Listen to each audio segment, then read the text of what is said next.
वेश्या के मिट्टी से क्यों बनते हैं माता के मूर्ति? क्या है वैश्य और माता के बीच संबंध? क्यों वैश्याओं की जमीन से मिट्टी लेकर बनाते हैं दुर्गा माता की प्रतिमा? नमस्कार मित्रों, कमेंट में जरूर लिखिएगा जय माता दी।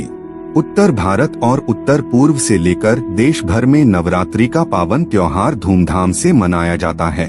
इसमें माँ दुर्गा की पूजा होती है, इसलिए इस पर्व को दुर्गोत्सव या दुर्गा पूजा भी कहते हैं। भारत सदा से ही शक्ति उपासक लोगों की भूमि रही है। हम सभी शक्तिशाली जीवनदायिनी चीजों में माँ अर्थात सृजन करने वाली की छवि देखते हैं। इन सभी जीवन देने वाली, उन्हें सींचने वाली शक्तियों के प्रति आदर और पूजा के भाव से ही दुर्गा पूजा की जाती है। सितंबर-अक्टूबर के महीने में देश भर में जगत जननी माँ शक्ति दुर्गा की पूजा लगातार 9 दिनों तक की जाती है, जिसे नवरात्र या कहीं कहीं दशमी भी कहा जाता है। पूजा के 10वें दिन विजयादशमी मनाई जाती है। भव्य पांडालों में माता दुर्गा की विशाल मूर्ति स्थापित की जाती है, जिसकी पूरे दुर्गा पूजा उत्सव में पूजा की जाती है और विजयदशमी के दिन उसका विसर्जन कर दिया जाता है। दुर्गा पूजा शुरू होने के कई महीने पहले से ही मूर्ति का निर्माण कार्य शुरू हो जाता है। देश भर में कई पूजा पंडाल बनाए जाते हैं और यहाँ माँ दुर्गा की भव्य प्रतिमा स्थापित की जाती है। लेकिन आपको जानकर हैरानी होगी कि माँ दुर्गा की प्रतिमा या मूर्ति के निर्माण के लिए वेश्याओं की आंगन की मिट्टी का इस्तेमाल किया जाता है। मित्र, हमारा मात्र एक ही उद्देश्य है कि हिंदू धर्म को प्रचार प्रसार करना। मित्रों, वीडियो पसंद आया तो चैनल को सब्सक्राइब अवश्य कीजिएगा। वीडियो को अपने दोस्तों के पास शेयर अवश्य कीजिएगा। माँ दुर्गा की प्रतिमा बनाने के लिए कहीं 5 तो कहीं 10 तरह की मिट्टी ली जाती है। ऐसा कहते हैं कि देवों और प्रकृति के अंश से माँ दुर्गा का तेज प्रकट होता है, इसलिए इसमें कई जगहों की मिट्टी को शामिल किया जाना जरूरी है। इनमें दुर्गा माता की प्रतिमा बेहतर से बेहतर बनाने के प्रयास हो रहे हैं। प्रतिमा बनाने को लेकर दिलचस्प बात यह है कि दुर्गा माता की प्रतिमा वेश्याओं के आंगन की मिट्टी, जिसे निषिद्धोपाली की मिट्टी भी कहा जाता है, से बनाई जाती है। बता दें कि निषिद्धोपाली उस इलाके को कहते हैं जो कि अशुद्ध माना जाता है और जहां जाना वर्जित होता है। जानकारी हो कि प्रतिमा बनाने में वेश्यालय की मिट्टी के अलावे गंगा तट की मिट्टी, गौमूत्र और गोबर का भी इस्तेमाल किया जाता है। इस अजीब परंपरा की जड़ें कहाँ हैं? आप जानते हैं कि कोलकाता में बड़े जोर शोर से दुर्गा पूजा मनाई जाती है। विश्व भर में दुर्गा प्रतिमा बनाने का सबसे ज्यादा काम अगर कहीं होता है तो वो है उत्तर कोलकाता स्थित कुमारटुली। यहाँ के कारीगर माता की मूर्तियों को बनाकर दुनिया भर में भेजते हैं।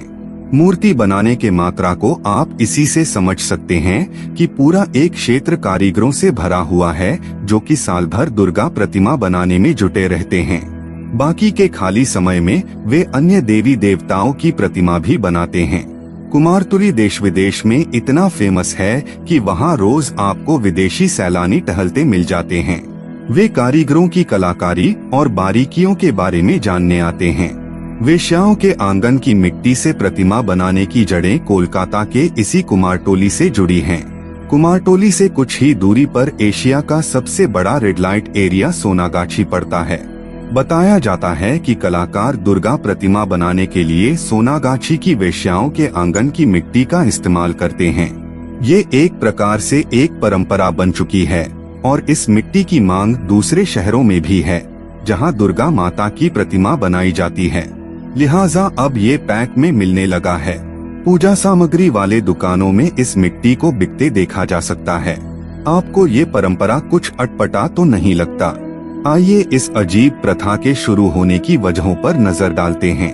नंबर 1, धार्मिक लोगों का ये भी कहना है कि बुरे कर्मों में लिप्त वैश्याओं को मुक्ति दिलाने के लिए माँ के आदेश पर ऐसा रिवाज कायम है।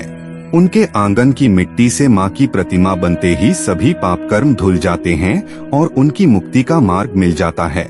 नंबर 2, इस प्रथा को सामाजिक समानता और प्रेम का रूप में माना जा सकता है। आमतौर पर वैश्या और वैश्यालयों को अपवित्र माना जाता है और इन्हें बुरी नजर से देखा जाता है।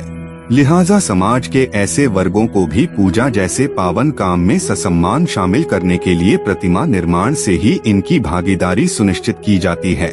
नंबर 3, माना जाता है कि प्रतिमा बनाने वाला व्यक्ति भी माता के प्रति इतना समर्पित होता है कि वैश्यालय के अंगने की मिट्टी लाने के समय उसके मन में बुरे विचार नहीं आते और एक तरह से ऐसा करते हुए वह व्यक्ति अपना व्रत या कमिटमेंट पूरा कर रहा होता है। इस परीक्षा से गुजरने के बाद ही उसे प्रतिमा निर्माण करने के काबिल समझा जाता है। नंबर 4, पौराणिक मान्यता है कि किसी वेश्या ने सामाजिक तिरस्कार से दुखी होकर मां की बड़ी भक्ति की। माता ने प्रसन्न होकर उसे इस पीड़ा से बाहर निकाला और कहा कि उनकी प्रतिमा जब तक किसी वेश्या के आंगन की मिट्टी से नहीं बनाई जाएगी, पूजा अधूरी मानी जाएगी। तभी से इस परंपरा की शुरुआत हुई और एक समरसता का माहौल बनने लगा। अगला है नंबर 5, नारी को शक्ति का अंश बताया गया है और इस लिहाज से नारी जिस किसी रूप में हो उसमें मां की छवि देखी जानी चाहिए। इस मान्यता से मां की छवि या प्रतिमा बनाते समय निषिद्ध जगहों से मिट्टी मंगाकर उपयोग किया जाता है। इन सब बातों पर गौर करने पर निचोड़ यही निकलता है कि हमने ही समाज में विभेद पैदा किया है। पूजा और उत्सव का उद्देश्य इसी भेद को मिटाना होता है। मनुष्य किसी भी रूप में हो, वह समाज का हिस्सा है। खासकर इस प्रथा से नारी सम्मान का संदेश फैलाया जाता है। हर नारी में माता का अंश होता है और जो नारी का सम्मान करता है वही जगत अम्बा मां दुर्गा की पूजा करने के काबिल होता है। यहाँ वो प्रचलित संस्कृत वाक्य याद आता है, यत्र नार्यस्तु पूज्यन्ते रमन्ते तत्र देवता। जहाँ नारियों का सम्मान होता है, उन्हें पूजा जाता है, वहाँ देवताओं का निवास होता है। ये प्रथा भले ही सुनने में अजीब लगे, लेकिन इसके अनेक मायने निकलते हैं और इससे हमारे समाज के असल उद्देश्य का पता चलता है। हमारी पुरातन संस्कृति हमेशा से सबको लेकर चलने की शिक्षा देती है, जिसे आज हम कहीं भूलते जा रहे हैं। बताते चलें कि बंगाल की ये प्रथा अब पूरे देश में फैलती जा रही है। देश विदेश में फैले बंगाली समुदाय के अलावे अन्य समाज में भी प्रतिमा निर्माण के समय इस रिवाज का ध्यान रखा जाता है। पुराण में दुर्गा को आदिशक्ति माना गया है। दुर्गा असल में शिव की पत्नी आदिशक्ति का एक रूप हैं। शिव की उस पराशक्ति को प्रधान प्रकृति, गुणवती माया, बुद्धि तत्व की जननी तथा विकार रहित बताया गया है। एकांकी केंद्रित होने पर भी वह माया शक्ति संयोगवश अनेक हो जाती है।